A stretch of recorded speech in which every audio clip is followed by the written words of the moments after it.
The speakers and participants of Integration Conference. Mul on au seista siin teie ees. It is my honor to stand here in front of you in order to introduce a very important discussion. The topic is important for all of us. It's segregation in education. It is something that everybody talks about, politicians, pupils, parents, and this topic is connected either directly or indirectly very many people living in Estonia. I dedicated 2 years of my life on this topic when I was studying at the Tallinn University, and I am looking ahead to the presentations delivered by speakers in this panel. And we hear the results of latest research, the experience of the researchers from other countries, but also from Estonia, but also experience from the practitioners are interesting, and recommendations. What should one bear in mind reforming our educational system? It is said that the wise men learn from mistakes made by others. What do we know from experience abroad about segregation and ways to avoid it in education systems? Scientists in our neighboring countries and elsewhere are doing a lot of research. It's another question whether we take into account what they tell us.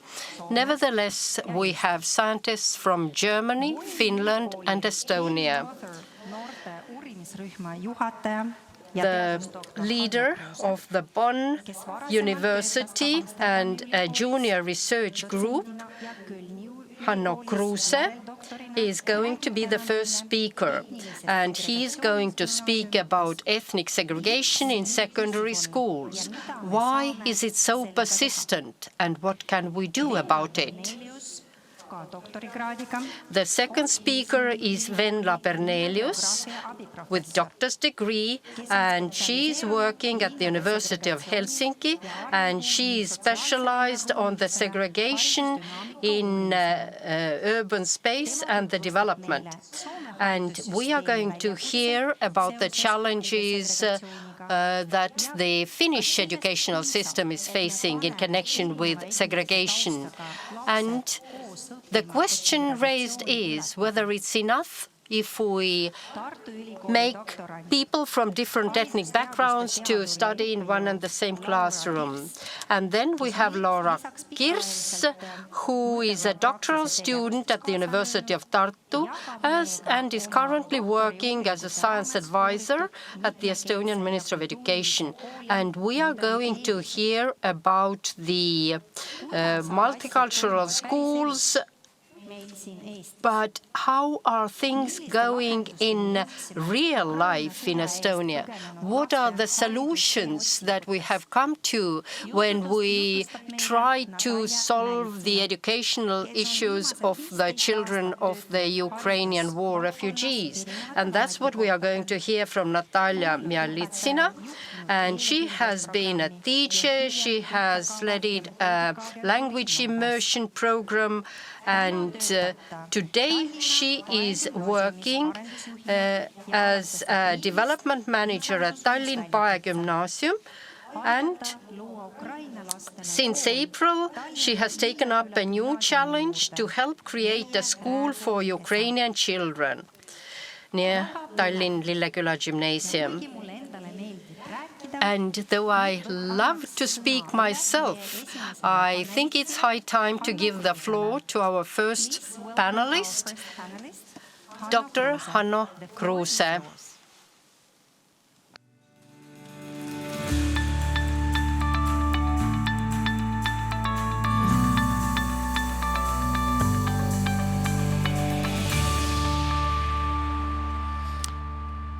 Hello, everyone.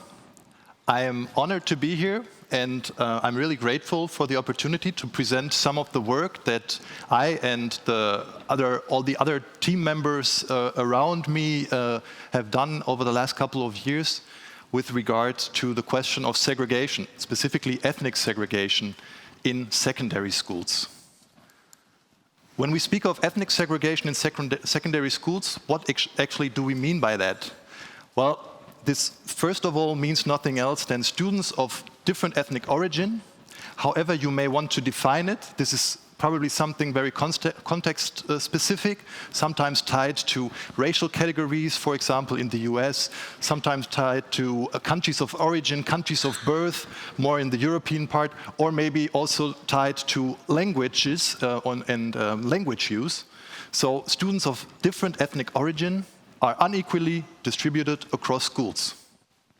And this is not only the case in primary schooling, tertiary education, it's especially so the case in secondary schooling. And why should we care about this? Well, there are studies, of course, a lot of studies investigating this, and the first thing that may come to mind when we think of education, then it's about educational outcomes. And if we compare the effect of ethnic segregation on educational outcomes to that effect of socioeconomic segregation on outcomes, then the effect of plain ethnic segregation may be rather small. This being said, socioeconomic segregation and ethnic segregation usually go hand in hand, so that is something to keep in mind. But theoretically speaking, we could think of them disparately. So maybe rather small adverse effects just through ethnic segregation on achievement. A very big impact, however, is produced on the opportunities and also the actual interethnic contact that our children and adolescents in schools can actually realize. So school segregation inhibits interethnic contact. And this, as we have learned in the previous presentations, has a huge impact on intergroup attitudes later on.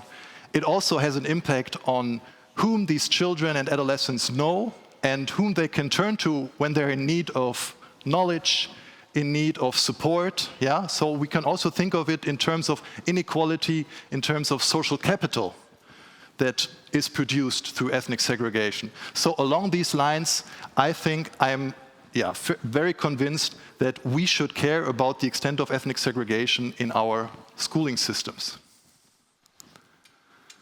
So I want to address two questions now. And the first of those two questions is the question as to why ethnic segregation is so persistent. When we look into different school systems and we look over time, we see it appear everywhere. Sometimes a little more, sometimes a little less, but you rarely find a case where we have truly integrated school systems. So why is that the case? And in order to see this, I think it makes sense to take a step back and think about the more general causes of school segregation. And you could organize them along three lines. The first being segregated housing. We've already addressed this. If we observe residential segregation, neighborhoods being ethnically segregated, and school children are likely to attend local schools, then, of course, segregation trickles down also into our schools. If that was the case, and that was the only case, then residential segregation patterns would basically mirror those we observe in schools. That's not the case, however. School segregation is usually even larger than what we observe in terms of residential patterns. And why is that? Well, for two more reasons. For school choices, the choices that families may have depending on the institutional setup they face, because it's especially middle-class parents often seen as those who make or who put the greatest effort into being selective for the choices of their children. And these choices tend to be such that ethnic segregation is further increased. And in the US literature, this is often referred to, that's the classical example, as white flight, the phenomenon of white flight. The white middle class escaping from schools with high black populations, proportions. And then finally, I already touched upon it, it's the institutions, the institutional setup that families face when they are about to choose a school for their child. And these institutions vary across countries, as we know. And me, being a researcher from Germany, there's one institution in secondary schooling in Germany that is quite pronounced and maybe also internationally prominent, infamous, you could even say, and that's that of strict ability tracking. So we've got a formal stratification of different school types, and children enter these secondary schools conditional on their previous performance in primary school. If previous performance in primary school is tied to ethnic origin, and if there are ethnic differences in performance, which we do see empirically, then again, this specific institution of ability tracking leads us to see greater ethnic segregation. So we've got these three causes. And in my own work, I investigated this not only in one country, but in several countries. I don't want to go into detail now about the actual numbers we're seeing here. It's just that the exposure to the majority group varies for children of different ethnic origin across different countries. And what we see here is that there is quite some variation in the extent to which there is exposure. If there was no segregation at all, then within a country, all ethnic minority groups should have the same exposure to the majority group, and the majority group themselves should also have the same exposure. That's not the case. So we see it all over every country, and here it's actually 4 countries, the 2 in the middle, Germany and the Netherlands, having a formally stratified school system, whereas the one on the left and the one on the right, Sweden and England, are more comprehensive in their secondary schooling. Still, lots of segregation. And of course, these countries vary in various respects, not just the institutional setup. Still, this raises the question, why don't we see greater differences when we compare these institutions? And that may be due to the fact that these different causes are not independent from each other. School choices and families choosing a school for their child, they always do so in reaction to the choice opportunities that they face. And these choice opportunities that they face, they are determined by the institutions that they are embedded in. So to put this more specifically and give you some examples, in the US case, for example, there were desegregation policies installed in between the 70s and 90s that led to drastic reductions of segregation within school districts. So far, so good. However, these reductions were counterbalanced, in part at least, by school choices, or actually by residential and school choices of the white middle-class families, because wherever those reforms took place in those districts, families moved out of. So we saw a decrease in segregation within these school districts where these desegregation policies took place. At the same time, we saw an increase in segregation across school districts because families were more likely to then escape those districts because they were not able to find the school that floated their boat, so to say. Another example, and again that is now based on our own research, is we also took a look as to how ability tracking plays a similar role here. As I already said, ability tracking increases ethnic segregation. So in Germany, it's a regionally specific thing. There are some regions and federal states where tracking is less strict, where children actually have a greater opportunity or greater chances to also attend comprehensive schools. And comparing these regions with each other, we saw that in those regions where we have more comprehensive schooling, so less formal ethnically specific sorting, in these regions, families, white middle class families became more selective in their choices. Whereas in the formally strict, stratified areas where we have strict ability tracking, these choices were less selective of the families. Yeah, so clear message here, school choices adjust to institutional rules. And this is somewhat disheartening, I guess, because this makes us see that institutions may have only a limited ability to curb ethnic school segregation. If we have reforms aimed at greater integration, they may be partially offset by more segregating school choices. This is not to say that we should do away with these institutional reforms, because overall it still pays off. It's just that the payoff is not as high as we usually expect it to be. If that's a problem, what can we do? Well, if we don't, or if we cannot completely address school segregation, then maybe let's address the consequences, the undesirable consequences of school segregation. And that is the lack of intergroup contact. School segregation implies a lack of intergroup contact in school. So within their schools, I would argue, based on the research that we have done, principals and teachers or headmasters generally have actually a major influence on the extent to which intergroup contact can come about. And this is based on the sorting decisions that they have at the local level within their schools. And of course, teachers, principals, they are aware of that. And when you ask them, they are often aim for balanced composition of school classes and courses in order to arrive at these more integrated school classes, very local contexts. But I think there's more that they can do to encourage intergroup contact, not only look at balanced compositions. And I think so based on two very strong empirical regularities. And the first, that's just something that we usually observe. Most everyday interaction of students, of children, adolescents, takes place within the school classes and courses themselves. Less so with people in different school classes. And secondly, most friendships form among students of the same gender. Boys become friends with boys, girls become friends with boys, if you think of it in a binary way. If that's the case, then let's think of an example. This is an example school cohort, a very small one, I must admit, but we have 12 students here, and we've got two ethnic groups, greens and blues, and we've got two genders here, circles and squares, if you will, girls and boys. And now we have to decide, how are we going to split them up? We have to split them up into two school classes. And we want to take care of a balanced composition. So one way we could go would be this one right here. We've got a balanced composition, right?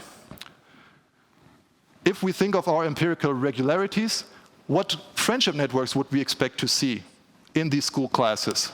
Well, interaction taking place within the classes, but also within gender. And since gender aligns with our ethnic groups here, we also see strong ethnic clustering in the networks, or a lack of intergroup contact.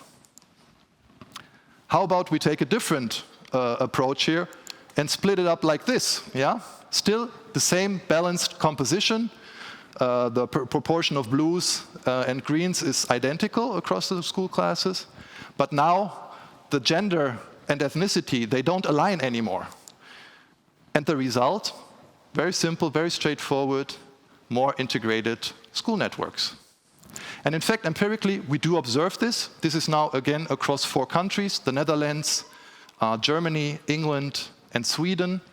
And we just assess the extent to which gender and ethnicity aligns in school classes in these different countries, and how this is associated with the ethnic clustering in friendships. And we see a clear positive association, meaning that the more students' ethnicity aligns with gender in a school, the stronger the ethnic clustering in friendships, or the greater the lack of intergroup contact.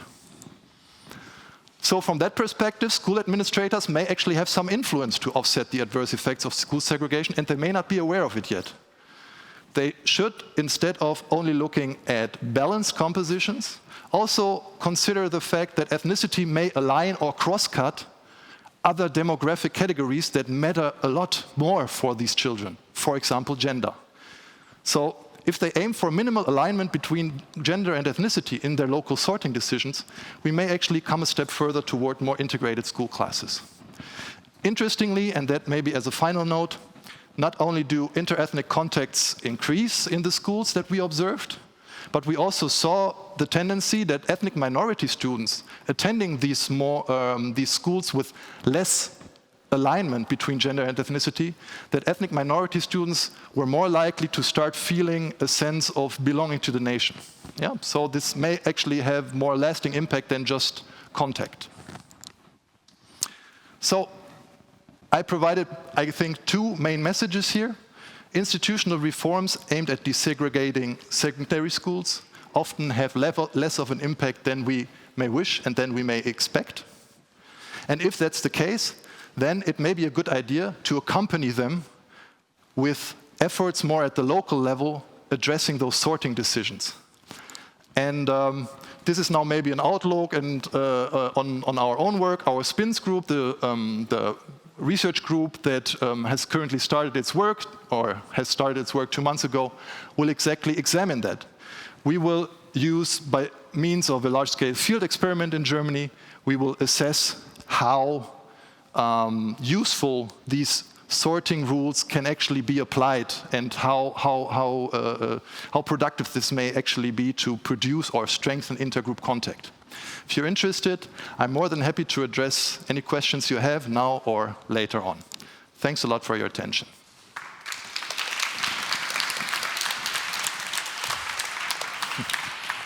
Thank you very much.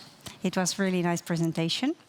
And to sum up, and correct me if I'm wrong, so did I understand correctly that actually if country or state or institutions make some kind of rules according this schooling sorting, it might be still jeopardized by the choices of the parents?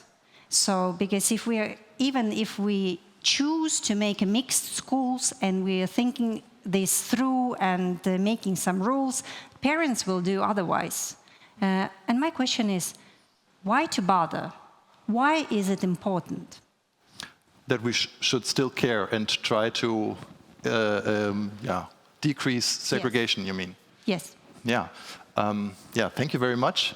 I think this gives me the chance to maybe elaborate a bit more on the actual consequences. I think in the first panel we've already seen what consequences are of a lack of intergroup contact. And I think this is really the main driving factor and the main impact for me, as at least, to be worried about segregation in terms of ethnic categories and ethnic belonging. As I said, socioeconomic segregation, so segregation along the lines of socioeconomic background, this has a huge impact, and I think we will later on also see this in other talks, has a huge impact on children's achievement, on their performance, on their overall performance. It also usually always goes hand in hand with ethnic segregation. So from that perspective, you could even argue, if we do away with ethnic segregation, we also do away with those achievement disparities. Still, on top of that, it's the intergroup contact and the lack thereof that produces just massive problems for us in diverse societies, as this has an impact on social cohesion overall, on intergroup attitudes, and on openness towards each other. And I think this is, more than reason enough to be worried about it in these times. Yeah. Thank you very much. I am satisfied with the answer, so please take a seat. Thanks. And thank you very much. Thanks. So our... yes.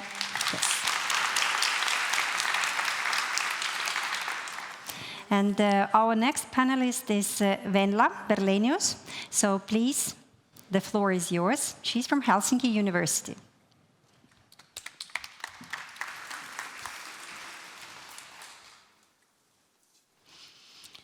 Thank you, and hello again now from this role, and once more thank you for the invitation. It's wonderful to be here. I have been doing research on socioeconomic segregation in cities and then the dynamics, how it plays out in schools for the past 15 years, but I didn't include everything here.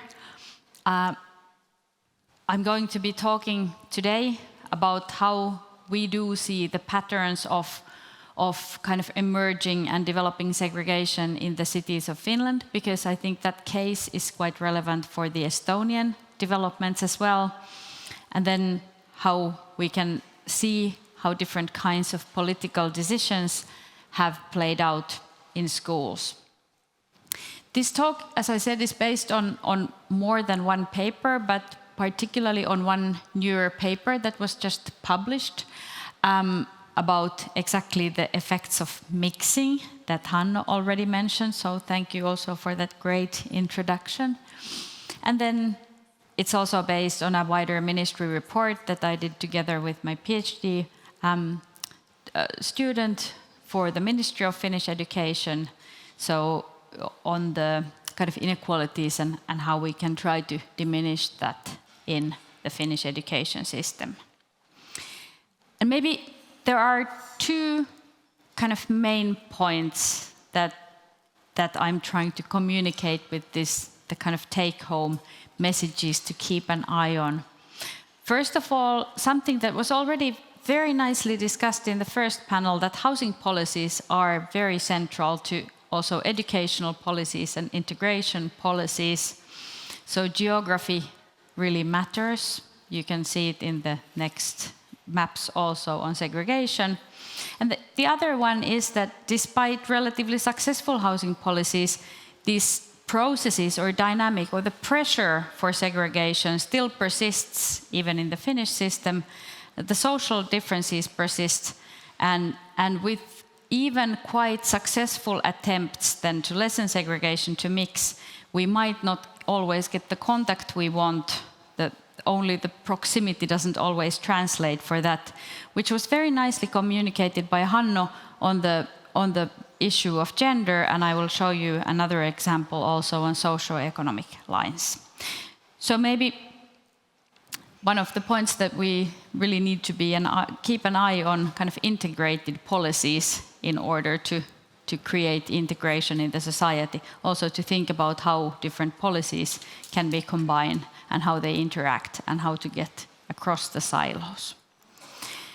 But first, starting with a sad picture of the Finnish education system. Most of you, at least in the Estonian context, know that Estonia has been doing wonderfully in the international educational assessment PISA tests. Finland used to be doing very well 20 years ago, but now the level of educational outcomes have been declining for a longer time, hand in hand with growing segregation. What we see in the Finnish educational system is that the social and educational outcomes have gone kind of very hand in hand in many ways. When differences between schools have been growing in social terms, so have the gaps in educational outcomes in the schools, the kind of intergenerational effects in education. Also, pupils from immigrant background are scoring on average kind of 80 points lower than Finnish origin children. This gap is equivalent to 2 years of learning. And there is a strong intersectional disadvantage, just again referring to Hanno's excellent presentation, that most of these important predictors of educational outcomes are related to each other, but still in the Finnish system we do see a gap in learning, even though we would minimize the effect of socioeconomic background. So if we statistically select for kids from similar socioeconomic background, we still do see an effect, a statistical effect to an immigrant background.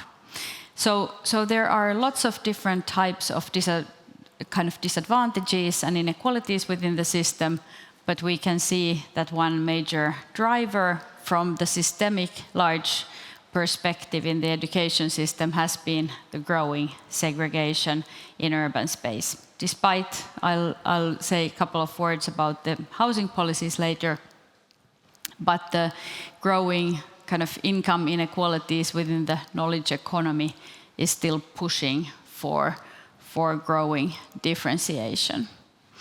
And coming from an urban geography background, I have grown to like maps. But this is the kind of map that we most often see in any kind of national discourse. I'm sure you see a similar map of Estonia, where you just put the whole country in a map and then you draw some municipality lines and then you say that this is how it is. It's one level of how it is, but not the whole picture. This is the map of Finland with municipalities drawn on the map, and you can see the map is communicating the share of adults with a tertiary education in different Finnish municipalities, and you can see that the municipalities that are very dark green have the highest share of highly educated adults, they actually coincide with the largest cities. And in this light, the cities are doing extremely well. They are kind of the winners of the knowledge economy. But if we zoom into the cities, we see the image that was also painted to us in the previous panel, particularly by James. We see a very strong pattern of segregation. Now, this is only the southern part of Finland, the Uusimaa region with different municipalities, and we mapped out the nearest kind of neighborhood or the official school catchment area of all the basic education, lower secondary schools in the region. And we can see here that the schools that are kind of carrying a lot of educational advantage, who are recruiting from their neighborhood the families with very highly educated adults, are actually concentrating on a very small number of, or a small geographical area in some neighborhoods of the capital region. Helsinki is there smack in the middle in the south. And if we flip this image over to look at where the largest educational disadvantage is located, so we only look at adults with no education after basic education, it looks like this. So the concentrations of adults with the lowest education level are also found in actually the heart of the metropolitan area.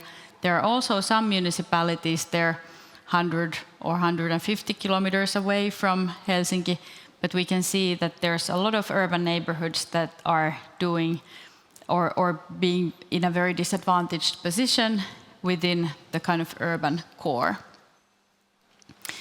So this is what the kind of urban paradox in a way looks like in segregation, that right next to the most kind of wealthy neighborhoods, we tend to have the very disadvantaged neighborhoods. And this residential segregation is of course then translated into educational disadvantage, kind of carries on and is reflected into the schools in the urban areas. And what is maybe something that is particularly important for this kind of audience and the questions of integration and immigration is that we tend to have very strongly overlapping patterns of different types of disadvantage. So not only are the life domains segregating, like the residential domain of our life, the school, different institutions, works and hobby, but also different levels or different types of disadvantage are being concentrated in the same kind of segregating points or domains. When we look at these maps, the one on the left shows the share of people with an immigrant background. The one on the right shows the share of people who are unemployed out of the adult population. And you can see that these maps look almost identical. If we would map out then low income or cases of social abuse or different kinds of disadvantage, those maps would also look strikingly similar. So we have an accumulation of kind of different aspects of disadvantage in the same neighborhoods, in the same time with growing gaps between neighborhoods. We even see these spatial units getting kind of larger, neighboring areas looking more and more like each other. There's also a very strong path dependency in these developments, so that the neighborhoods that used to be in the bottom 25 years ago still tend to be that. Also, one thing that is very central to education particularly is that we see a pattern of children becoming more and more segregated as opposed to adults in a way. So we don't have to go very deeply into segregation indices and what they show, but practically, if we think about how many people we would have to kind of somehow get to move to another neighborhood, for example, in the city of Helsinki, in order to create a spatial mix, it's only around 20 to 30% of adults, depending on whether we look at ethnic or income segregation, but it's 40 to over 50% of children. So young families with kind of high educational capital, middle-class families are very selective in where they move. There's a lot of kind of flight and avoidance behavior, which then segregates children even more than kind of two adult households and so on. This is then reflected, these patterns, on the school educational outcomes. We can kind of create a weather forecast for how schools are doing just based on where they are located in the city. So we can see a very kind of clear pattern on how these educational inequalities are then kind of being transferred to the school system.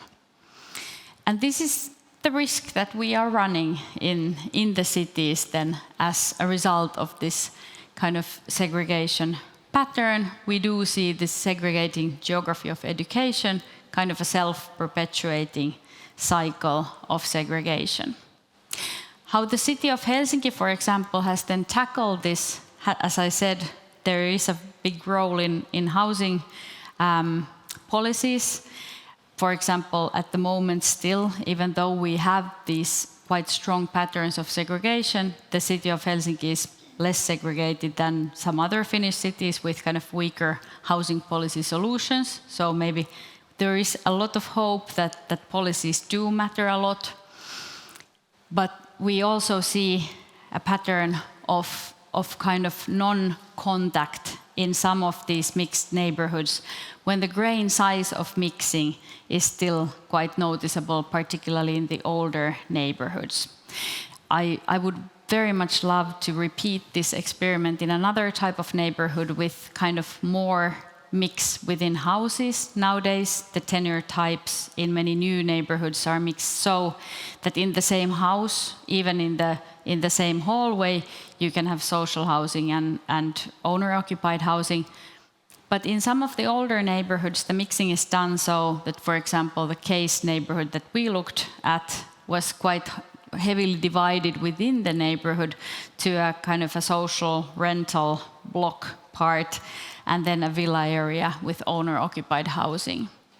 And within the school in that neighborhood, there was quite a clear difference between social networks of different types of kind of socioeconomic, ethnic lines. There was quite an evident pattern also of hobbies keeping children a little bit apart. Their experience of kind of everyday life was quite different. And the school wasn't really equipped to deal with this. So maybe this is a good example in that sense of how the idea of social mixing needs to be complemented by other types of creating cohesion and integration, even though on paper this looks like a very mixed neighborhood, there's still a lack of contact between the children. Actually, we also checked for the balance between the different classes within the school. That was also very mixed, but there was still a pattern of if children spend time in their, like outside the school day with a specific social network, it kind of creates some lack of contact. It was not a dysfunctional school. There was not a lot of conflict, but there was a separation.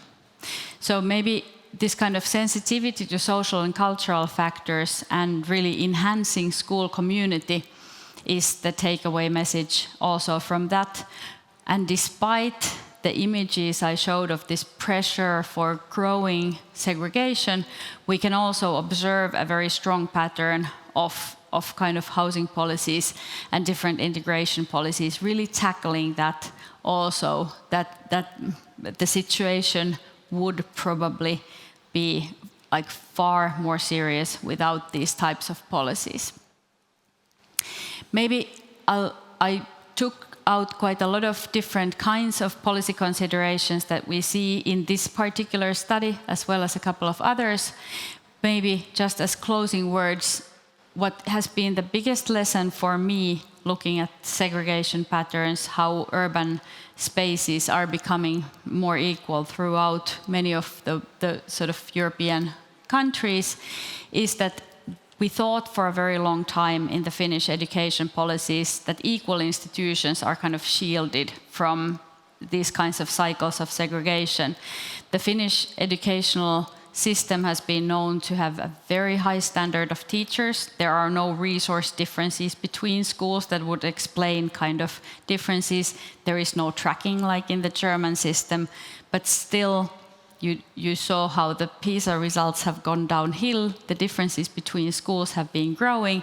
So having a kind of an egalitarian system isn't alone enough to shield the system for these effects of kind of growing differences through segregation, but there needs to be a kind of an integrated take on different policies and also a focus on the community and to kind of understand all these processes that we've heard from great social psychologists on how to enhance real communication and contact. So thank you.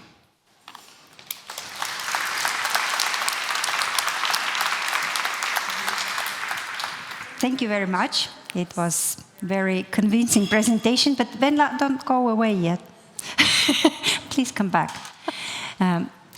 As far as I've been living in Finland, actually, quite for a few years, so I noticed that the Finnish government always paid quite a lot of attention to this inclusion and integration, and you draw the line between the PISA test results and segregation in Helsinki.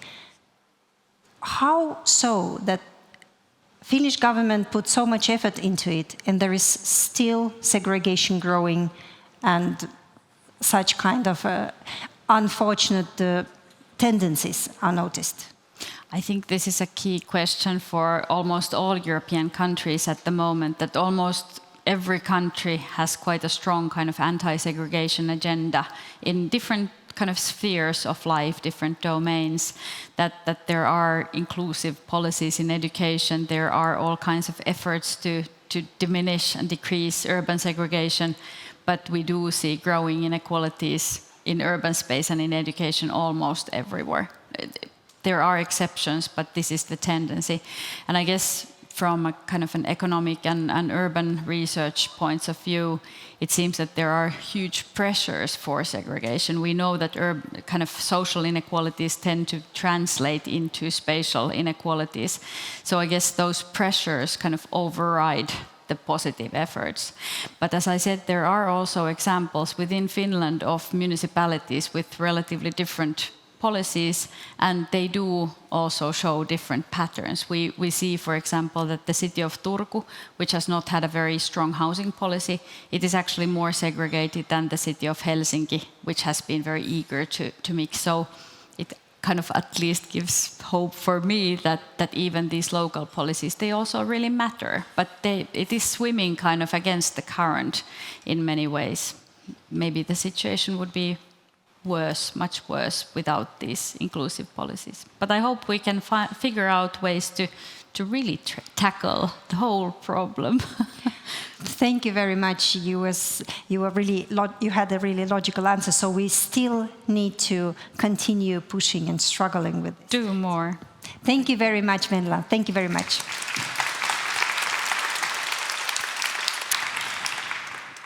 Ja nüüd meie järgmine esineja. Our next speaker is Laura Kirss. The floor is yours. Tartu Ülikool. Representing the Tartu University. Good afternoon. I do apologize. I will just prepare a sip of water. Yes, I am a PhD student at the University of Tartu, and I study multilingual schools. So I work at the Ministry of Education, and I deal with research at the ministry. Listening to Hanno and Venla, so the situation seems rather desperate.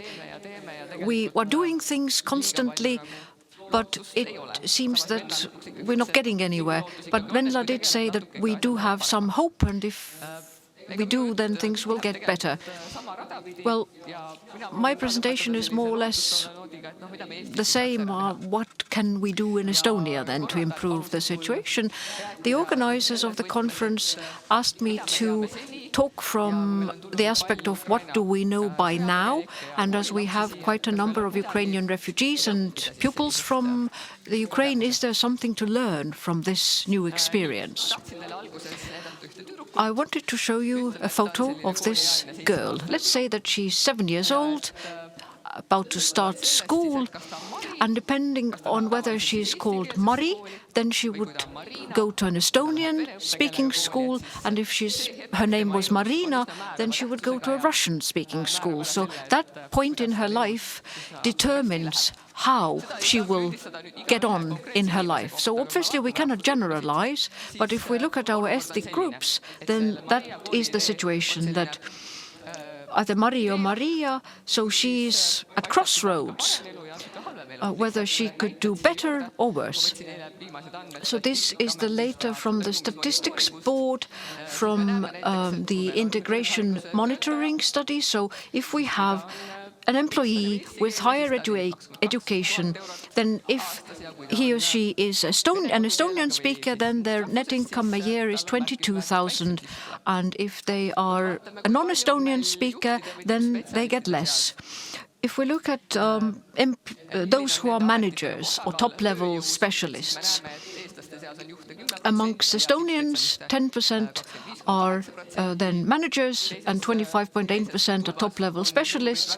And you can see that the numbers are lower in the second column. The reason is that the human capital is different. So amongst Estonians and Russians, actually, there is the same number of people who have higher education. But why is it that the non-Estonian speakers do not become managers? If we look at healthy life years, then, well, those who are non-Estonian speakers, they will live 2 years less. And these are the average figures for women. They're actually higher. Estonian women live a lot longer.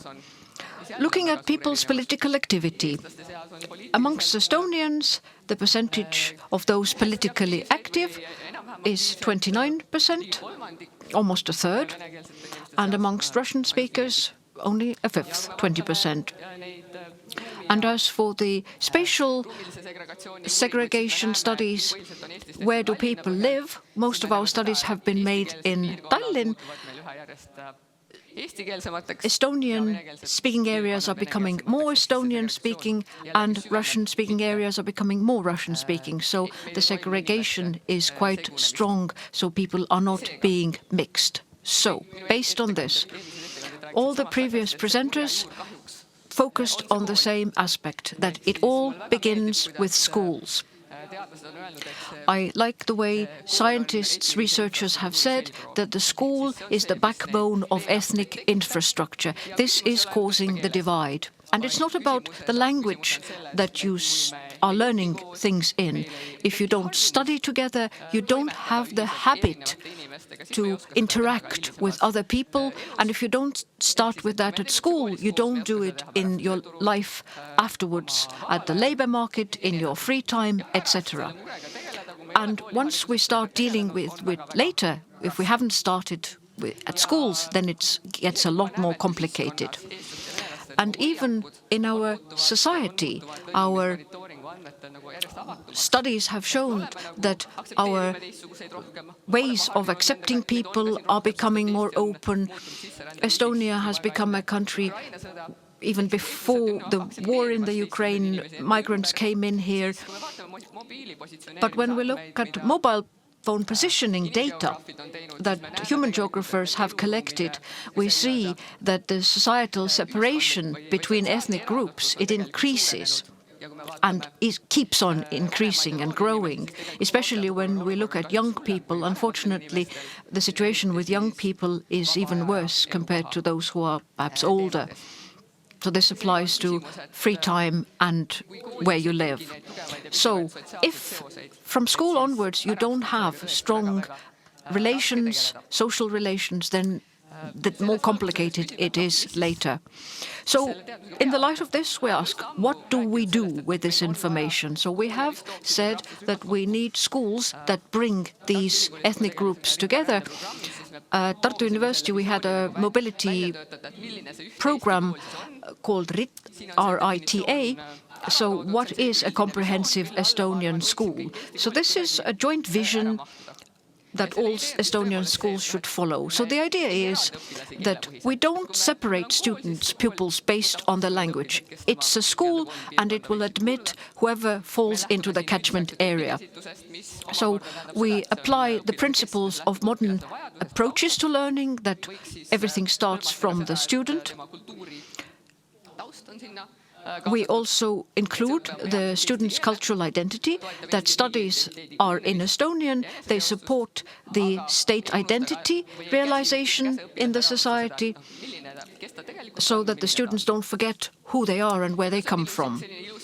So this is the perfect ideal, and there are many schools in Estonia who will follow this type of practice.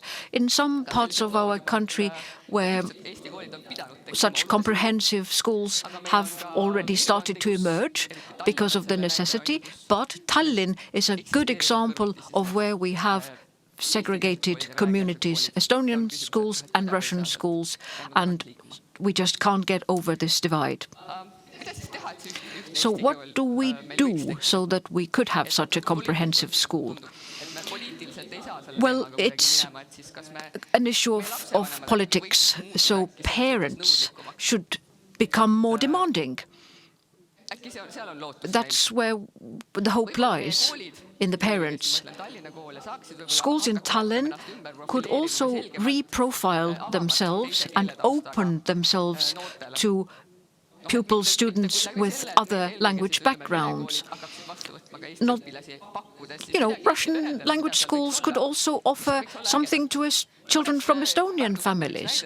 In Pärnu, we have an example of a Russian-speaking school, and they started admitting Estonian-speaking children because there just weren't enough school places for Estonian children in other schools. But it all had to do with the management of the school. So this school started communicating the idea that they are open for everyone, and students applied, and parents wanted their kids to study there. So it's up to the school. What are we like? What are our conditions? Who are we wanting to study here? So obviously you have to have teachers. I often dream that Tallinn is a wonderful environment where we should just have new schools from nowhere.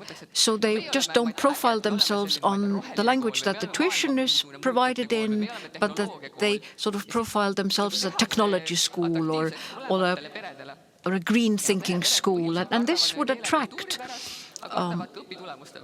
children from different communities. So when we look at this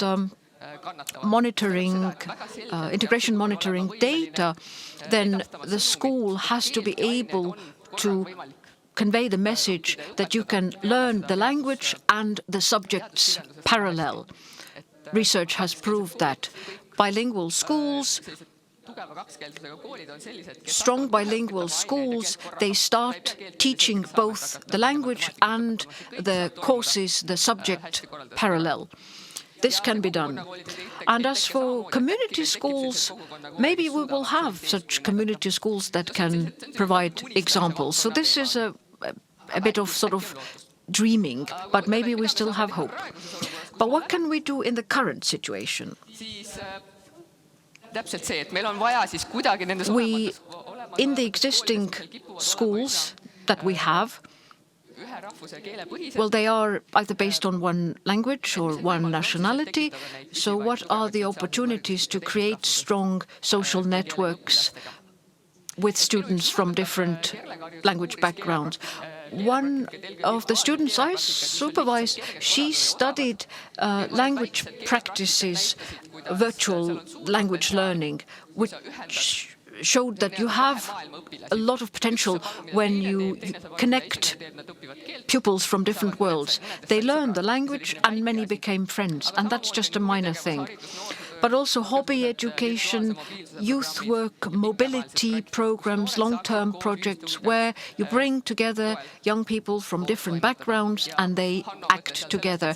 And what Hanno said about gender, the gender aspect, I think in Estonian schools we haven't thought about that. That's another important message.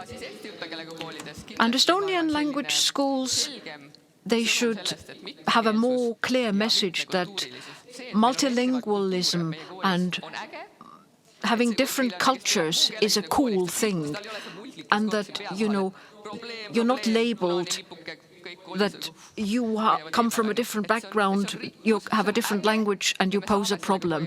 That this is actually something that we can work with, and Natalja will tell us about that. And another aspect that we support this multi-identity. Estonians, people with Estonian citizenship, but who also maybe are either Russian, Ukrainian, Swedish, British, that they doesn't automatically mean that they will become Estonian if they study in an Estonian language school. So if we look at what's happening in schools, then Russian-speaking pupils often themselves say that having been born in Estonia, they have to explain Putin's regime to their co-students. And a couple of other ideas. I'm afraid I wasn't present in the morning. Maybe you already discussed these issues. What does theory say if we create these intergroup contacts? Hanno mentioned it as well. One of the theories tells you that we have to take 3 steps. If we bring the young people together, then we need to take them just as people, not divide them into different groups, Estonians, Russians, Latvians, just human beings. Then they have a common interest, a common project, and then you remind them that, listen, you come from different backgrounds, you have different nationalities, but look, you are different, but it's okay to acknowledge this and be aware of this, and then you don't have any prejudices.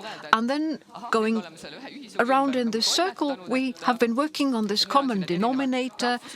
We have different ethnic groups, different individuals, but we are united by something, and this is what has brought us together. This is the Pettigrew model. And another version, I like the visual aspect of this one. So again, if we bring these groups together, we mix them up, then they have a common denominator, the project that I previously gave as an example, then they have a common hobby or something. And in the 3rd stage, we remind them that yes, we have the different groups, but they're all joined together in the larger framework. It looks very simple, doesn't it? Nothing complicated about it, but bear it in mind that we work with different schools and we work with different projects. I'm trying to think if there's something else to add, but I think that's probably it, and I'm also almost out of time. Thank you very much for your attention.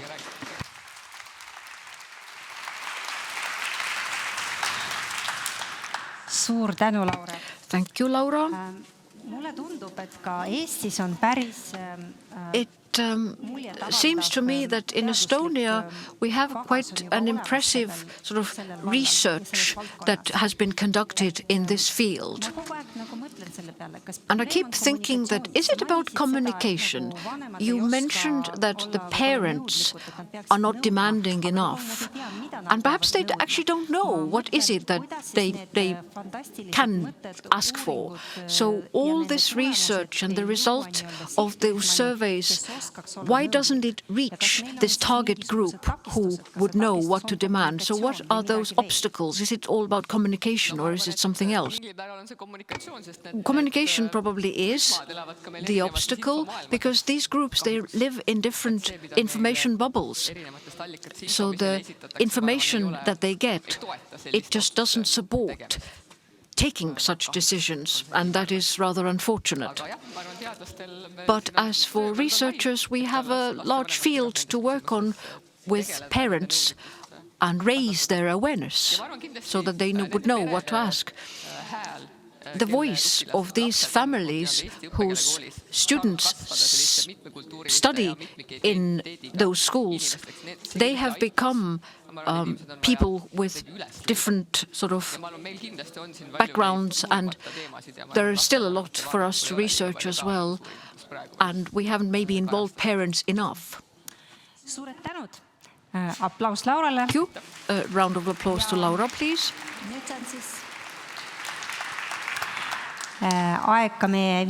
We have our presentation by our last panelist, Natalja Mjalitsina. Tervist! Good afternoon. Natalja Mjalitsina. I like to talk about values. And I like to make others think that having different languages and having different cultures is actually a value. And in Estonia, it would be wonderful if children from different languages or different nationalities, that we don't see them as a problem, but a value, that they add value to our school and that they can change something in our school. So my life has also taken a turn. Since April, I have been working with Ukrainian children. And this autumn, I have 400 values that I have gathered. The organizers of the conference have invited me to talk about this experience, 400 values that fell into your lap. How do we connect them together? And there are many things that link us. I often like this sort of an exercise that we have groups. We ask to write down what is it that unites us and what makes us different. And there are not so many things that make us different. And I'm also viewing or looking at the work that I do and I see that we have so many things in common rather than that make us different. And when people ask, why are Ukrainian children different? Well, they have 2 hands, 2 feet, they have light skin just like we do. So it's difficult for me to come up with something that is different about them. Well, okay, language is something that is different, but for other things I can't think of anything. Well, why am I different from the previous presenters? I don't have any research, any surveys or links to those surveys to add to my presentation. Everything that I am telling you is based on my personal sort of opinions, discussions with colleagues, and that is why my colleague's name, Anu Luure, she's the head teacher of the Lilleküla Gymnasium. So this is what we have discussed together, what's happened during the school day. Or when I travel from the Kristine part of Tallinn across to the eastern side of Tallinn, where I live, then this is my time for reflection. So my presentation is based on my personal reflections. So this is the school. It is in one of the former buildings of Tallinn University. I'm sure those of you who are involved in education, some of you have studied there. It used to be the Faculty of Natural Sciences, and our school is renting the space there. So we have 432 places for studying, year 1 to 6. So we have 18 groups of pupils with 24 children. So maximum is 18 times 24, 432 students. So we have 28 classrooms and we have 30 adults. Obviously, this is not enough. We need to find more staff. So 400 plus students, 30 teachers, but it's just not enough. And all of our pupils are from the Ukraine after the war broke out. So what are the pros and cons? Well, this is a project-based school. It was created because we just didn't have enough school spaces for those children in schools across Tallinn. Another plus is that all the children are the same. They have the same starting point. They barely speak any Estonian. They have come from the Ukraine.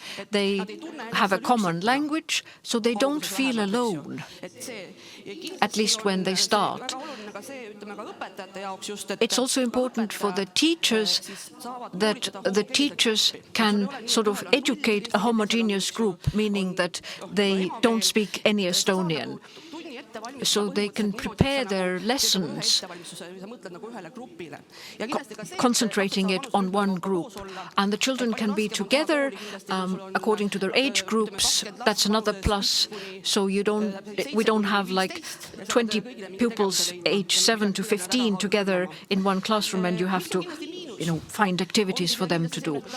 One of the minuses is segregation. We've talked about it today. So these 400 children are in a situation that we would like to get out of, in the sense that they are there together, just the Ukrainian children and 30 adults. They maybe are not able to acquire Estonian language as best as other Ukrainian children who have been able to start their education in Estonian schools. So my experience shows that children learn from other children of the same age better language skills than from their teachers. Well, and then of course we have integration. You learn about Estonian culture, you're in the cultural sphere. But in our school, it's all up to the teachers, that the teachers are the ones who tell the pupils about Estonian culture and integrate them into Estonian culture. And another thing with finding friends, we advise parents that they find a hobby group so that the children would have friends from among either Estonians or Russians or people living in Estonia in generally, basically, so that they would get friends outside of the school classrooms. So we opened the school actually in April. It was very fast. We had spaces for 200 children to get them off the ferry where they're temporarily accommodated so that they could, be active, run around. So we had 2 months to prepare. So in spring, we sent 330 letters to the parents, and 130 children arrived at the school, and we thought, what about the rest? What happened to the 200? And my heart still aches when I hear that there are children who have arrived in Estonia from the Ukraine, but we don't know where they are. So we hired 6 Ukrainian teachers and Estonian teachers. So in the spring and now in the autumn, if we were not able to hire those Ukrainian teachers, then we just wouldn't have been able to open the schools, because we just don't have enough teachers in Estonia. We do not have a surplus of teachers. So what are the lessons that we've learned? We still keep learning, and I'll start with the last. So being a manager, this is the biggest lesson that I've learned, that if you presume something, that it means that you make a huge mistake. So if you think that this is the way it is, it's actually totally the opposite. So don't presume. Life will show you it's not the way. Me and many of our cooperation partners, we thought and presumed that yes, we're helping Ukrainian children, they are refugees, that they're quiet and that they will just nod and say yes to everything. And then it turns out that they're not. They're totally different. And thank God that they are children. That they don't just nod and say thank you. They run around, they make mischief. Sometimes they study, sometimes they don't do their homework. But, you know, it was like a shock that these are real children, not just, you know. So we understood that, well, there are certain exceptions. Children need boundaries. They need a framework. And this gives them a sense of security. Let's not just say that today we're going to be nice and kind. No, you still have to have the same rules for all children. Another lesson is that to Ukrainian teachers and children, it seems that Estonian schools are very liberal, that you can do whatever you want. And Ukrainian teachers, they have said that for the first time ever, they feel as human beings and that they're being valued.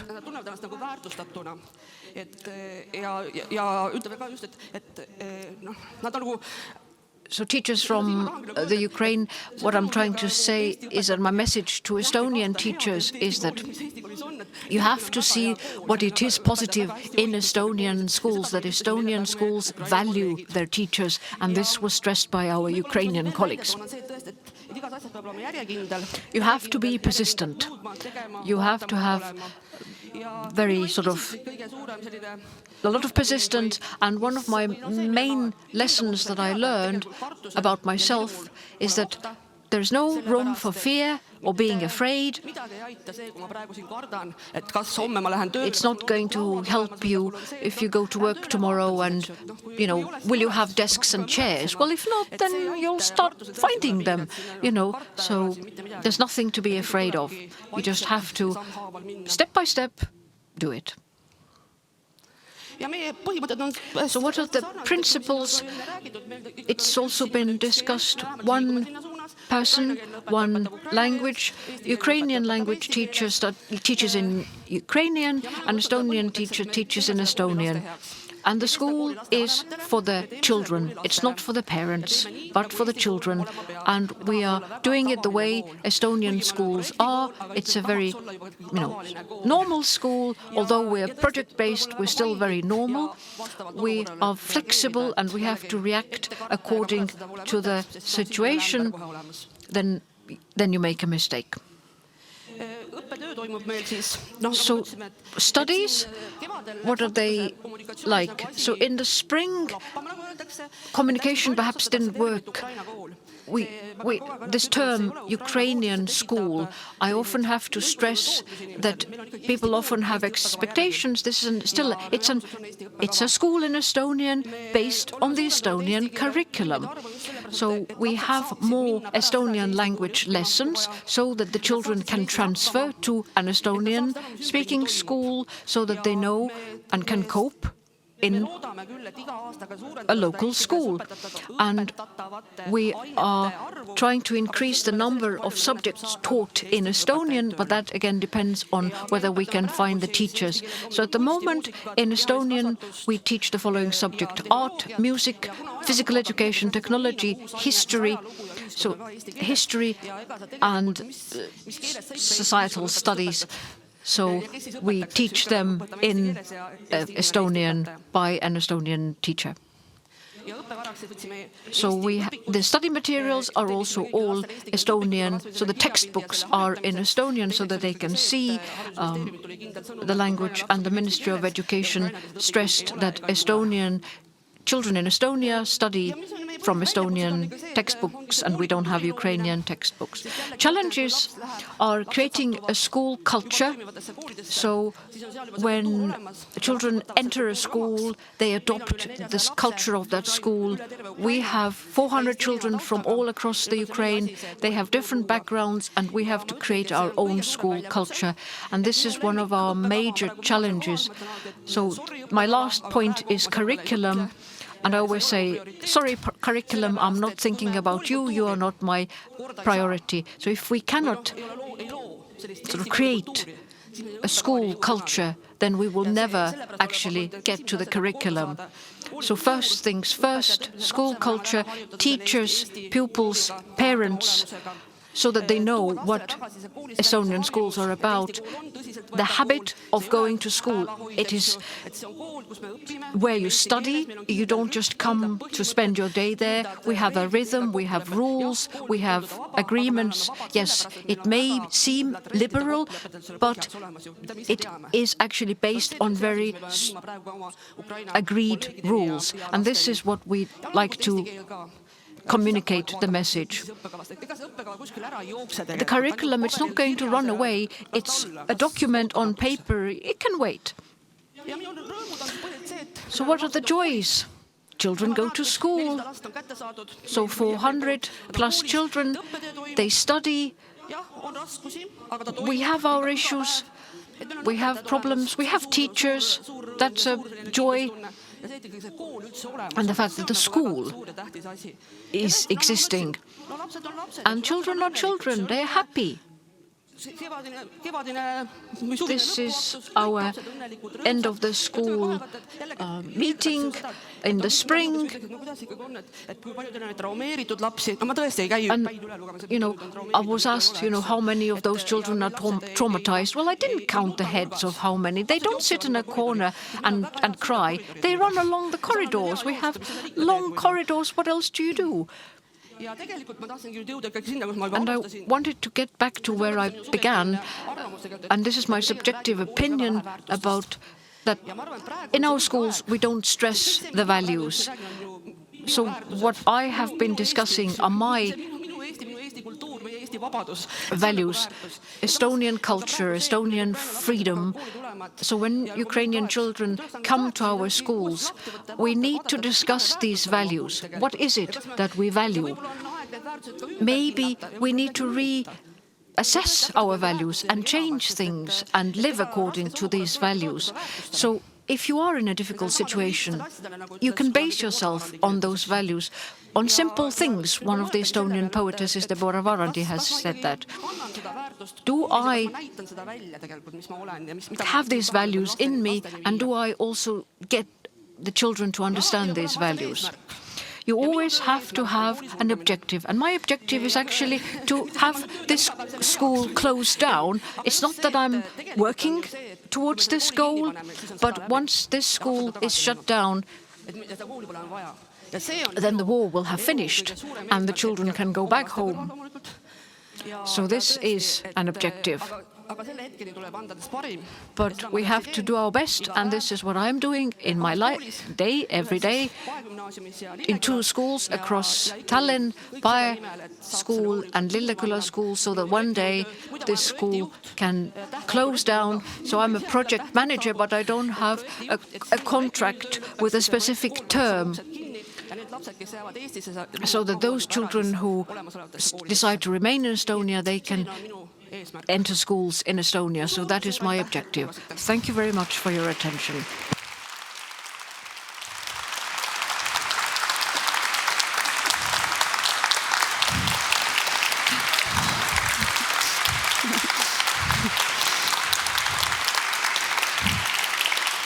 Aitäh!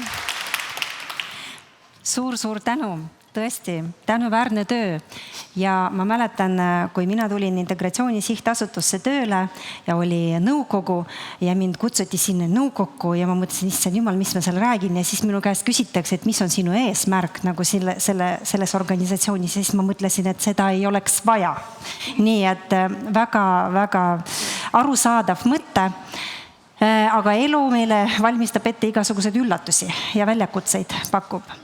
Ja sa mainisid seda, et eesmärk on see, et see projekt, see kool lõpetab oma eksistentsi siis, kui sõja lõpeb ja need lapsed lähevad tagasi. Mina rääkisin ühe emaga, kellel on 10 või 13-aastane laps praegu ja ma küsisin tema käest, et kas nad plaanivad minna tagasi siis, kui see sõda on läbi. And asked whether they are planning to go back when the war is over. And the mother said, I'd like to go back, but my son does not want to go back anymore. And now the question is, the war doesn't have a deadline, just like your employment contract. And we don't know what we need to do, but our task is to help these children to move on, to find their path. So are we preparing them for moving on to Estonian schools? Actually, there are no ready answers yet. Of course, every school tries to do their best. And the fact that we try to keep their Ukrainian language alive in order to make it easier for them to go back. But at the same time, we also prepare them for staying in Estonia if they decide so. But as I said, the primary goal is that the war should end and those who want can go back home. And I have a story to tell. This spring, when we were searching for teachers to employ them, and a teacher came and I apologized and said that, sorry, I can sign the contract with you only for 2 months.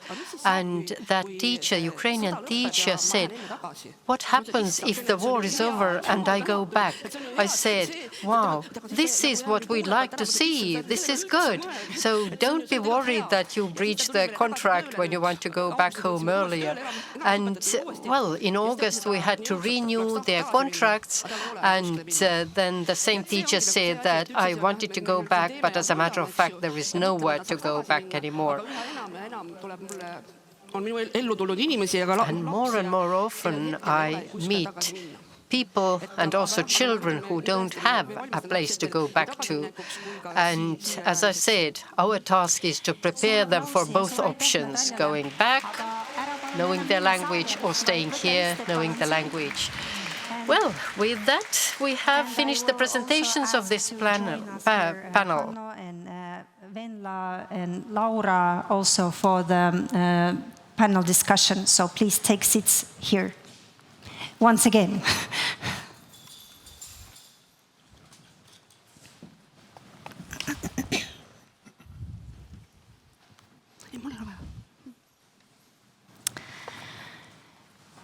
So if I understood correctly, we will have a discussion in English, but Natalja will still answer in Estonian, so I hope it will be not too much confusion. It's my job to stick and understand everybody and everything, so I hope I will manage with that. Well, it was very emotional presentation, and it's a very emotional subject for everybody here in Estonia, and I believe for those kids and parents and so on. But it seems for me that this kind of ethnical segregation in school, in some places it's not so exceptional, and it's working also in some cases. I mean, if we see it, we look in Finland, then actually there is a different school network for Swedish speakers.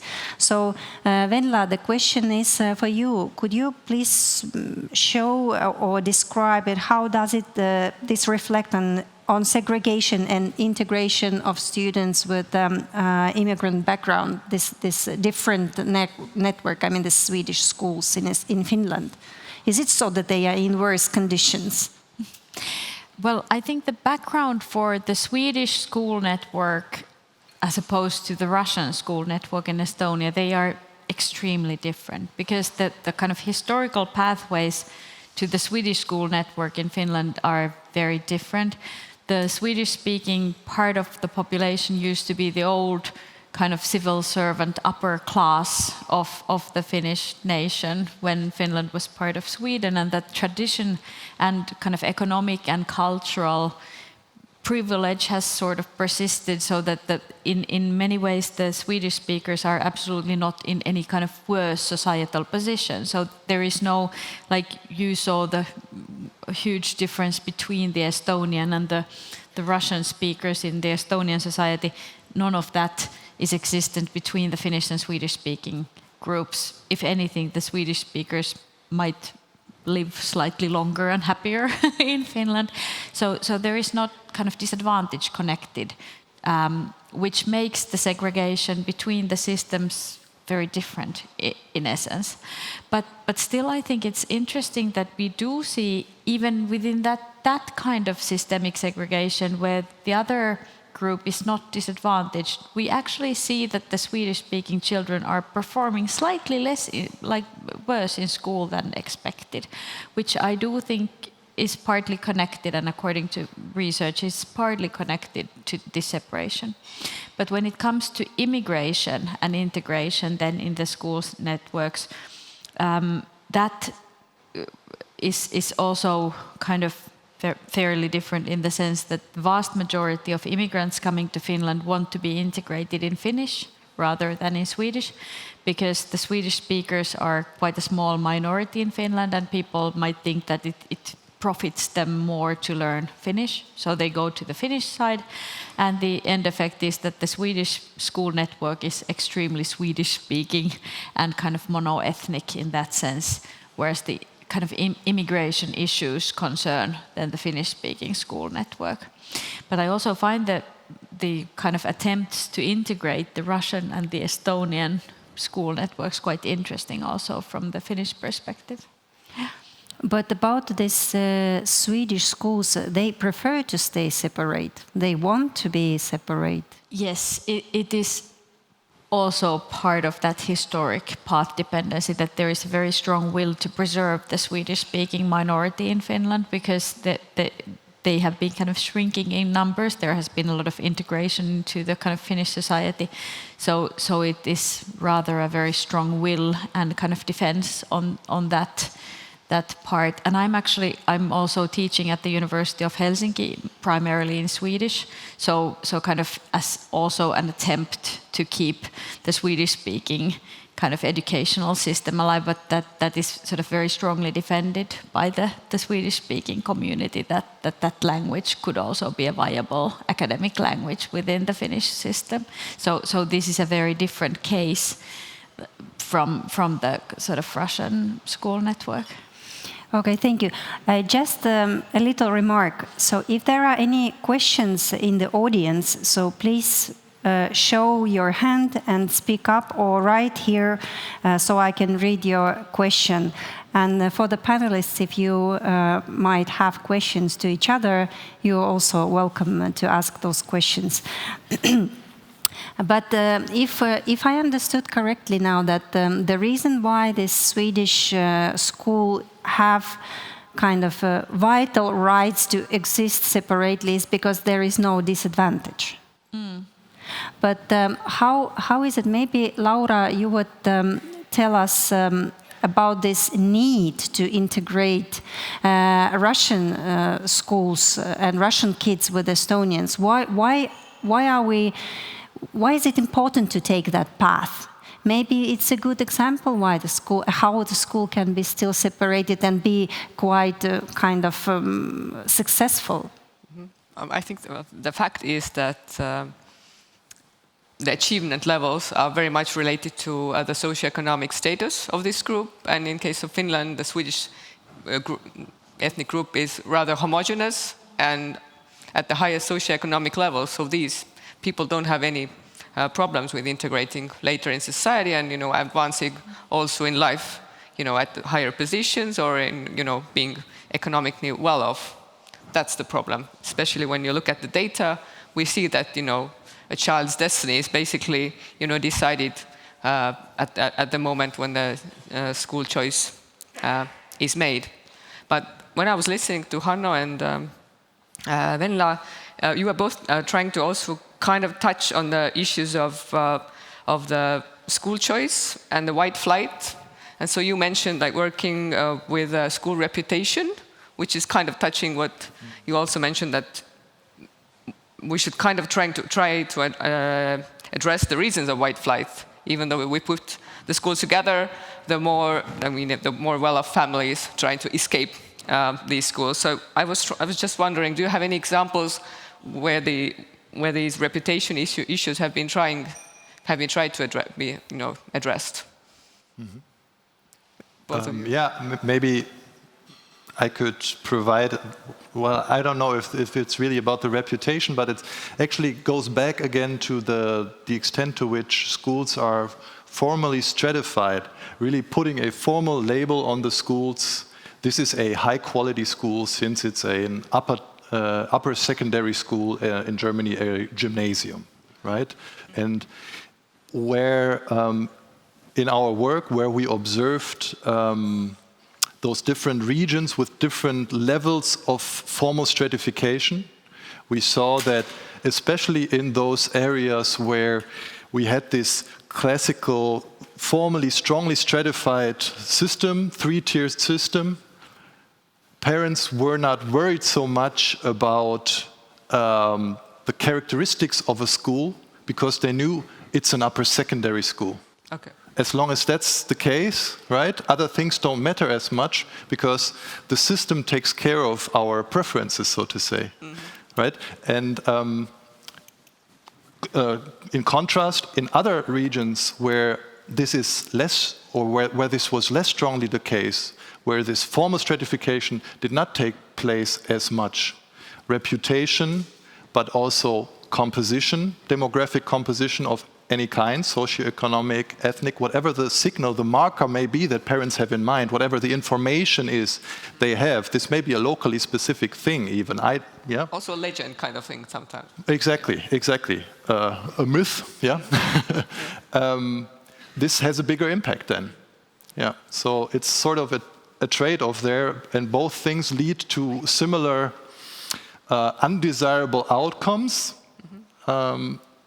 Yeah, it's sort of a movement in between, are we going for these less formalized or these more formalized ways? But I think, yeah, I don't want to be too pessimistic. There are ways to improve on that and to make use of that. But we have to be aware, I think, that these things go together.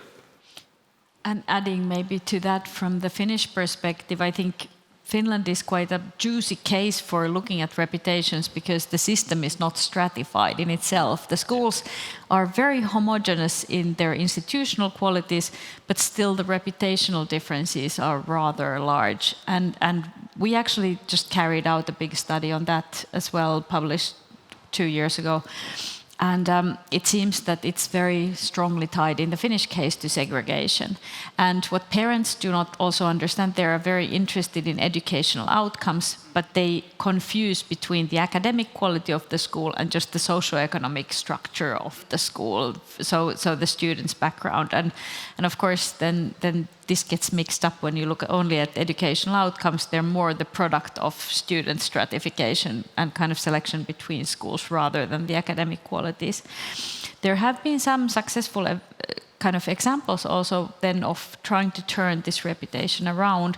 And some of the best examples maybe from the Finnish case would be some that have been using placemaking kind of tools, really creating an kind of identity for the school and the community, and also combining different functions. But sometimes I'm not sure if it's not perhaps always also entirely positive, but sometimes very much removing the school kind of reputation from the neighborhood, which might be quite stigmatized. So kind of also attempting to kind of create a separate identity for the school. I'm not entirely sure if that's always wise, but that has sometimes worked to kind of attract. I think people. One aspect that I see emerging in Estonia is that some of the schools try to balance the academic achievement aspect with a kind of story or the kind of narrative that, academic in the globalized world where the knowledge is changing constantly, it's not so important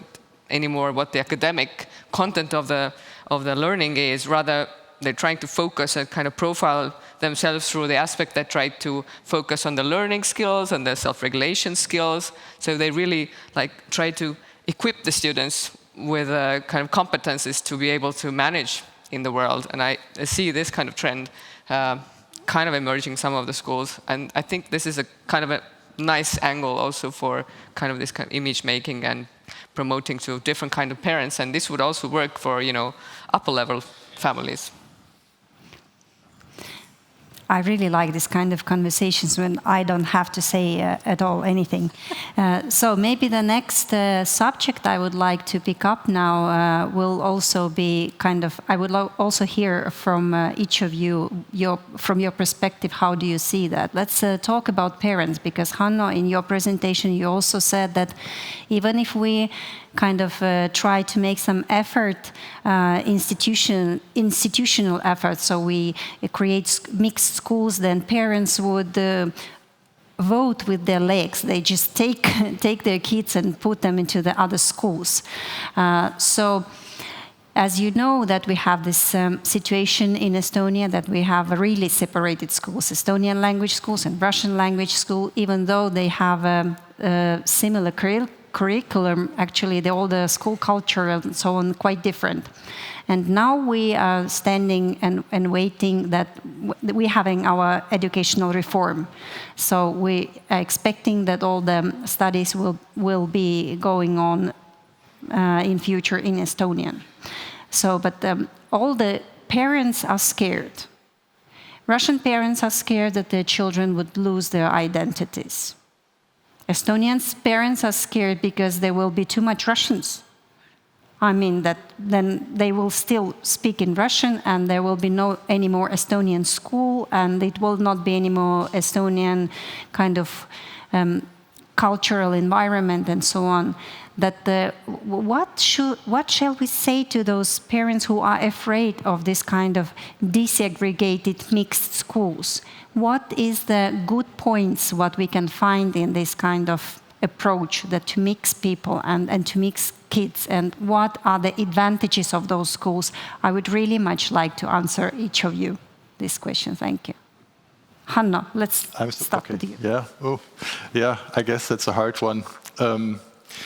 So I guess I should, take the stance of what do we know from research on it. So I would have to think about, and I guess one general argument that can be made that is also pretty much based on much research that has been done in terms of the relations people have, the networks that they form, and the added value, so to say, that they get out of it, is that there are two types of added values from networks. There's bonding capital and there's bridging capital. Both are, theoretically speaking, different types of social capital, things you get from your everyday encounters. And of course, this sounds very academically, because why do we really have to benefit? Why can't we just enjoy? But taking this stance now, it is, of course, the large the large gain that is to be expected is on the bridging capital side. The bonding capital side, that is capital due to very dense networks of people who are similar, with similar norms and similar ideas, and this helps. We can all relate to that, I guess. If we are similar in a neighborhood, for example, parents share similar values, then you may not even be forced to stay at the playground because other parents are there as well, right? Norm enforcement is just simpler because you share norms. That's bonding capital. Bridging capital, however, has an added value as well. Here norms may be different, but information, ideas, stances towards the world, they differ a lot and they add something. They give you a greater and maybe a more encompassing view on the things that surround you. So in terms of innovation, if you speak to corporations, businesses, they are all about bridging capital because they are about innovation. And those are the things that could maybe be stressed if we think about what is there to be gained. Yeah. Thank you. Venla? To add another concept to this discussion, there's been a lot of research done in urban geography about neighborhood effects. And by neighborhood effects, we mean the kind of independent effects that social composition of neighborhood can exert on an individual. So basically, does it matter where a certain family lives? Will the life course of the kid look different based on with whom they live? And of course, the most important group to what you referred to is the middle class parents, the ones who can afford to choose, that they can pick up their stuff and leave if they don't like it.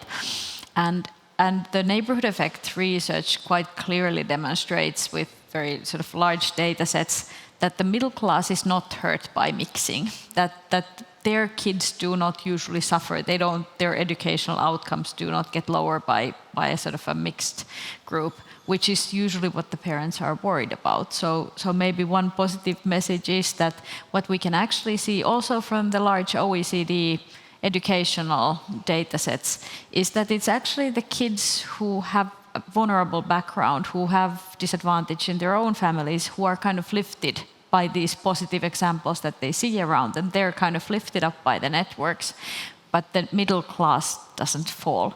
So maybe that would be a kind of a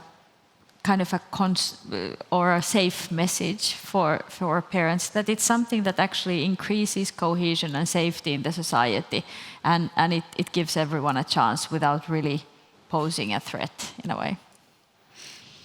Yes, Laura. And I think Margarita, you made the assumption that all of the families going to execute choice, but we know from research that there are only certain types of families who want to choose or decide on the choice of schools, and those are generally the socioeconomically well-off. So we can only assume that there's a certain group of parents who think through their choices of the children, who weigh or value the opportunities and value from the Russian school, who's now going to be turned into an Estonian medium school, and then the purely Estonian medium school, and what would be better. But it's only a certain group of parents, and we don't really know how it works out, because Estonian schools are also, there is not so much room everywhere. They can only, additionally take up maybe a few students in the central area of Tallinn. They're already huge demand, and they choose the students. So I think it's quite unexpected what's going to happen. And I think the discussion with the reform must still, there could be maybe some changes in the parliament. We don't know, the discussion just began. But we haven't forecasted any of the impacts, I think, in terms of the school choice.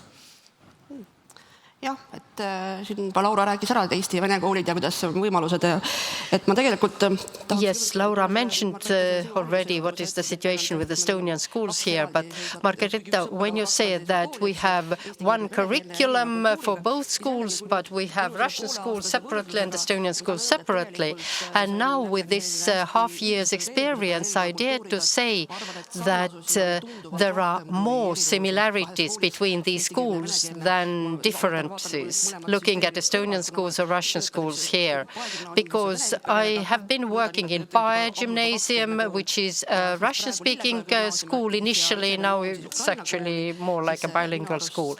But now I have this experience from the Ukrainian school. And again, it supports the same thing.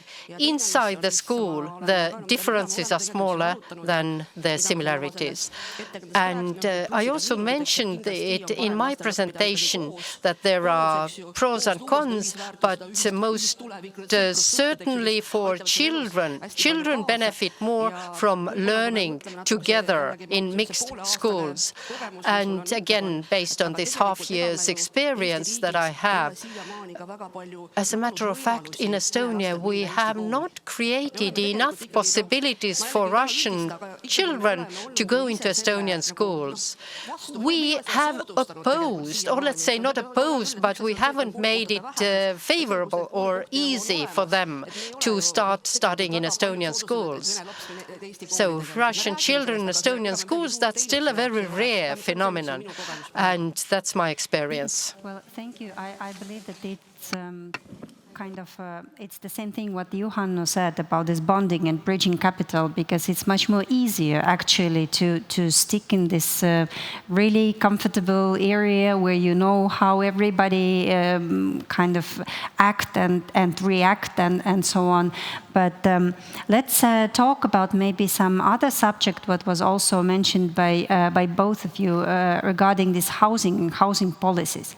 If we see, well, look, okay, maybe I'm a little bit selfish and I'm talking about Estonian mostly, but I'm really interested in that mostly. Well, as you know, in Estonia there is a region, Ida-Virumaa, in the eastern part, where is kind of the Russian speakers are really concentrated, and there is really highly concentrated. 95% of locals are Russian speakers. And if we are, for example, thinking about the practices what you have in Helsinki, for example, about this housing policies and kind of intentional relocating people with different ethnic backgrounds to different parts of Helsinki. But what would be your, as scientists maybe, or practitioners in a way, ideas or what kind of advice you would give to Estonia, or that what shall we do about that? We cannot relocate 95% of population from one quite big area in the eastern part. And is there how to deal with that? And actually we have in Tallinn quite a similar situation in the way that we have different regions, and Lasnamäe is really segregated, and actually during last 20 years the segregation was even deepening. So what shall we do about it? And one more thing, that we are really considering the economics and market playing the kind of key role in that kind of housing choices, that we cannot make anyone to buy an apartment in some area which he or she wouldn't like to, and so on. So how to address this problem if we think about Estonia, that we have really segregated areas, and how to mix them, because it's a challenge, even for, if we're talking about school and school segregation, that of course there is segregation in schools in Ida-Virumaa because there is no one to mix with. There's only Russian-speaking children. Please, your ideas. And again, I please ask that each one of you answer to that question. Let's start this time from Natalja. Ja kõige targem inimene. Well, I'm not sure whether I'm the wisest to answer, but what to do? Well, you cannot force it. People live where they can, where the best opportunities for them are, and it is good that people actually want to live in the Ida-Viru county, that not everyone has left and come to live in Tallinn. Estonia is a small country.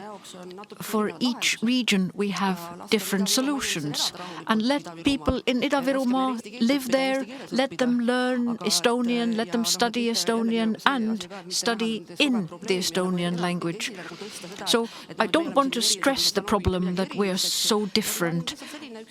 It's just the way it is. It's a normality that it is a part of Estonia and things are the way they are. The people who live there, they can speak Estonian and they actually can. They know the language. So we need to redirect our communication. Laura? It's difficult to comment, but based on what I know in this aspect is that Estonia really doesn't have a housing policy, or our housing policy is that housing is privately owned and the market regulates it. It's just, we have elections coming and maybe it's an issue for the political parties to pick up and address, like if we need a change in housing policy, to actually to trying to kind of direct what's going on in these aspects, especially in Ida-Virumaa, where we have a lot of actually funds coming in from the EU to kind of reinvent and regenerate the whole region. So I would leave that to the politicians. Well, actually, I totally agree that we are not kind of, until now, we didn't pay maybe too much attention to that subject. So maybe our colleagues from Germany and Finland could give us some advices. Well, as very well already said, of course, there's no single silver bullet for this type of problem anywhere. It's always very context specific, and I wouldn't dare to try to solve Estonia in one go. But maybe as a reflection also to the previous commentaries, when we talk about local disadvantage and segregation, we very often tend to partly look in the wrong direction. We start talking about the concentrations of poverty or the very ethnically segregated neighborhoods where the real estate prices are very low. So but these are the places which are just the final end result of the dynamic that encompasses the whole city region or the whole country, that it's the middle class and the wealthy who are the drivers of the segregation. And these concentrations of disadvantage or poverty are formed where the people who can't choose then end up going because nobody else wants to go there. And I think from that dynamic, there's also the kind of concentrations elite which are out of reach for the people with less means. So maybe in reflection to Estonian new housing policies, that there are two parts that can be identified also from international literature. And one is the need to open the more expensive areas for people with less means. And that means kind of mixing also social housing into the sort of more expensive neighborhoods. And then the other one is creating incentives for the middle class to go to those neighborhoods which have been like less popular for different reasons, or at least try to get a mix there as well. But and of course, one thing is to really create attractive schools and to finance schools like very heavily, maybe even weight the school funding to create attractive neighborhoods. But I think it all comes down to voluntarity and kind of creating incentives and building trust to different neighborhoods. Thank you. Hanno? Yeah, that addressed it quite nicely. I also had in mind the concept of creating incentives. And I'm really not the expert on that because I'm a sociologist. I'm neither an urban geographer nor an economist. But I think what we mainly talked about were rather spatial disparities at more local levels. And the more regional or even countrywide this gets, the different perspectives we have to take. It's not like a local solution doesn't work for a larger, geographically larger problem. I think that's the issue here. And first step is to become aware of that, and then maybe also to set the aims accordingly. So I think there are ways to address spatial inequalities at the local level at a faster pace than spatial inequalities at a larger scale, because these are actually also, well, economic processes that take place within a country, within an economy, where incentives have to be there for people to move from one place to the other. If it's only about me moving from one neighborhood to the other, or my child attending a school a little bit further away, then we've got a different time frame and time perspective. And I think that's at least what my work has been focusing on. And for the larger scale, I think it also needs a little more time. Thank you very much.